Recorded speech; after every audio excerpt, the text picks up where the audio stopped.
Malamig na likod ba? Hindi pa lumamig na, pero malamig na yan itong maya-maya. Hindi, ibig sabihin binuksan mo yung aircon ba? Oo ah.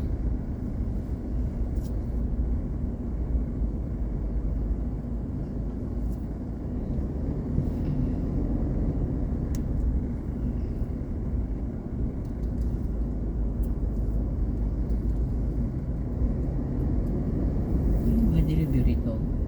Alin? Oo, delivery yan. Haba ng pila niyan.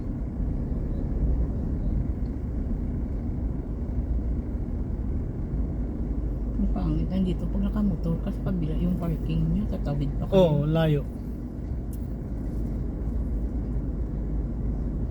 Pag Grab, dito ang parking mo. Maganda pa pagka Molino kasi sa likod lang talaga.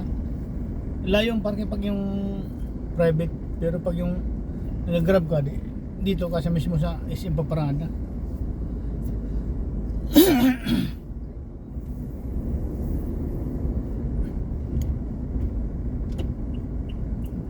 Kasi hindi mababa na lang yung ano, madalas ang nanghihiram sa akin. Ha? Madalas ang nanghihiram. Bakit mababa ang sahod niya? Maliit na lang, kunti na lang yung estudyante niya. Oh? Kasi ang style na ngayon, pababaan na ka ng presyo. Baba, parehas tayo English teacher. Oo. Oh. Pagka na ano nga, sa akin ka na lang kasi sa akin, halimbawa, 150 per hour na lang. O sa akin, 120 per hour na lang, sa akin ka na lang. Yan, mga ganyan. Sabi niya may private student niya ako apat. Oh. Nasa 13 mil din yun ang isang buwan. Naku, isa na lang. Isa na lang natira. Ilan ba yung dati? Apat. Bukod pa yun sa mga Pero sa yung kumpanya. 13,000 mapapunta sa kanya lahat yun. Kanya lahat yun. Kaya sabi niya itong katapusan may magbabayad sa akin na student ko. Eh pagka nagbabayad naman kaagad, sabi ko may pera ka na. Oo, hiram lang ako ulit sa'yo pagka maubusan. Sabi niya. Talagang baligtad na. Eh, sabi ko, wider lang yan. Ikaw naman. Kung sino sa atin, tulungan lang. Kung kaya lang naman, bakit hindi?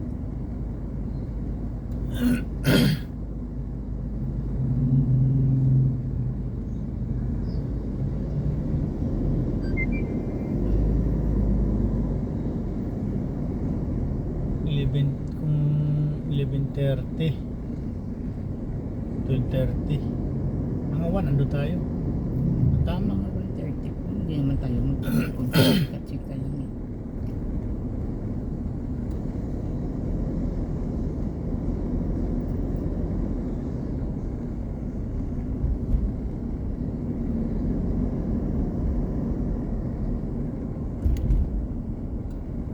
Andun si Sinada kagabi, nakita ko siya, di ko na siya binati. Saan? Kami magkasama ni Silso kagabi sa dinner. Kasi parang may parties like parang advanced Christmas party nila mga kabarangay sa Japan. Di ba? Ito Japan eh. Dito tayo sa Imos. Tayo na nakatira sa Imos. Parang nagkita-kita tayo. At di mo siya binati. Hindi na, nakainom na yun. Kayo din pala ni Celso kagabi doon. Ako nakaupo sa sakyan siya. Si Celso kasi nandun sa sakyan. Sa sasakyan niya rin. Oo. Hindi na ako bumaba ng sakyan para patiin siya. Pero alam ni Celso nandun ka rin. Oo. Kita kami ni Celso eh.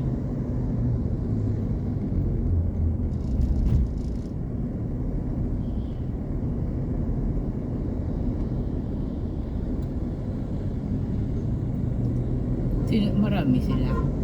Marami sila sinasinada. Marami sila mga 10 ata. Bakit Bakit nag-advance sila November pa lang? Eh siyempre, yung iba, pagdating ng December, mag-uwi na rin sa Japan. Advance lang yun na ginawa nila yung ano. Sila din. Oo. May kanya-kanyang kumpanya lang. Oo, yung kanya-kanyang kumpanya.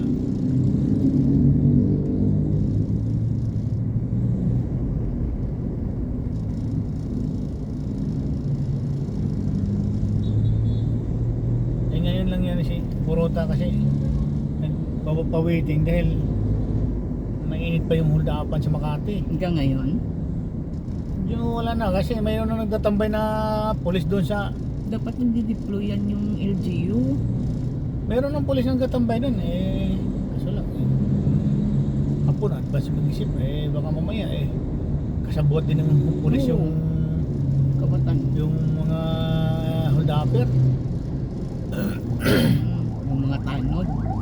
Tanod ko no, mga bantay sa lakay.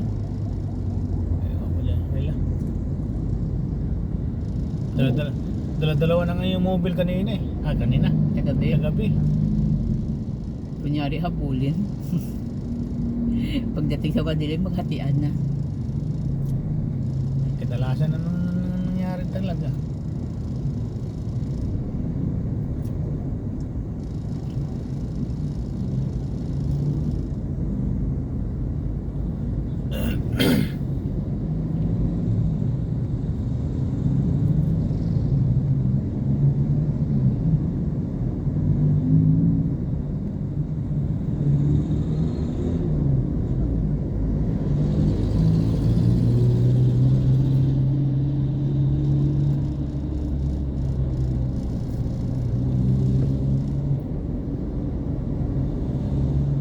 Dami na lang bugos ngayon.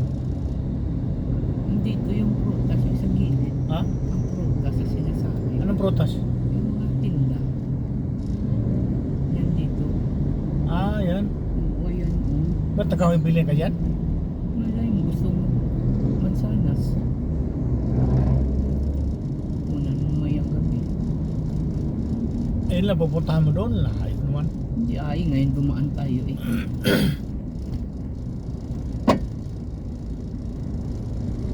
Yung maraming bugos. Hindi ba yan mahulog yung cake? Yeah. Nasa init naman nakabilan mo. Yan po yan. Bubago yung araw niya mo yan. Anong bugos? Yung isang kasama ko na ano, na driver din na, kilala ko din na ano. Una nangingi sa akin ng number.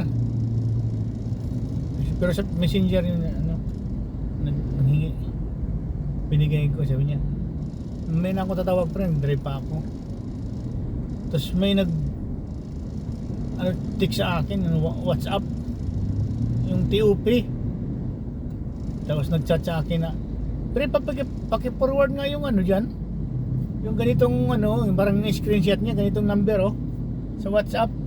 Kasi, na-wrong sent ako. So paano ma-wrong sent ka eh, yung number mo nakasalang sa cellphone mo, tapos yung Bakit sa number mo napunta? Oo, napunta sa akin. Tapos sabi ko sa chat, tumawag ka muna para confirm ikaw kasi daming scammer ngayon. Sinisin lang yung chat ko, hindi siya tumawag eh. Sabi, bobo Sino na yun. kaibigan mo? Yung driver, si Arnel. Sabi ko, na-hack, iwan kung na-hack yung cellphone, ay yung Facebook niya, wala naman siyang sinasabi na hack, pero hindi man tumawag. Baka sa kanya din yan.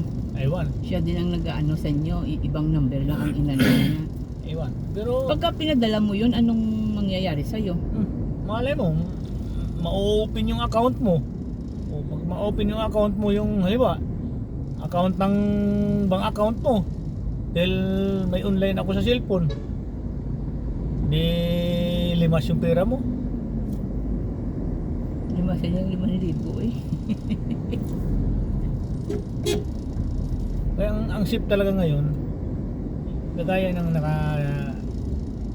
may passbook kasi di man na online yan. Ay, yung sa video nga, hindi nga online passbook din, nalimas eh. Yung sa ano? Oo, umiiyak. Passbook na nga yun. Hindi. Hindi rin. Ano yun? Online yun? Kaya ayoko nung mga sinasabi yung mag-online ka, online banking, ayoko lang ganun. I-restro ko yung ano, mag-online ako. Hindi bali na, pabalik-balik ako dyan. Oo nga, convenient nga yung online na yan. Convenient din sa kawatan.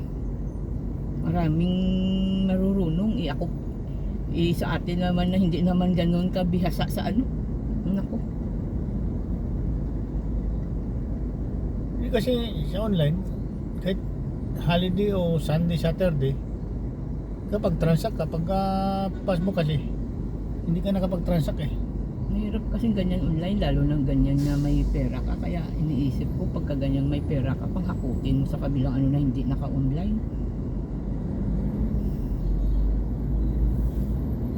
Pera ka lang konti. Liliko, tapos dumiritso. Nakasaran tong, ano eh, nakasaran yung Avanza at saka bus eh. Yung bus na yon. Oo. Loko nung driver yung bus eh. Sira ulo nung driver yun, bastos din yun eh.